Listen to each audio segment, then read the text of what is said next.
নারীর সবচেয়ে বেশি ভালোবাসা যে পুরুষ পেয়েছে, নারীর সবচেয়ে বেশি রাগ, অভিমান, ঝগড়া, খুনসুটিও সে পুরুষ দেখতে পেয়েছে।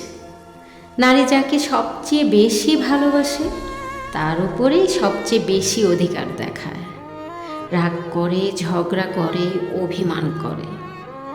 নারী সরলতার প্রতিমা হয়, আবার রাগেরও উপমা হয়।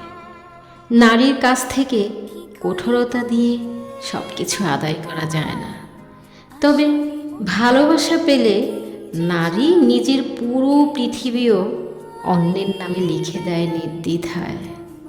নারী এমনই অভিমানী ফুল। কি করে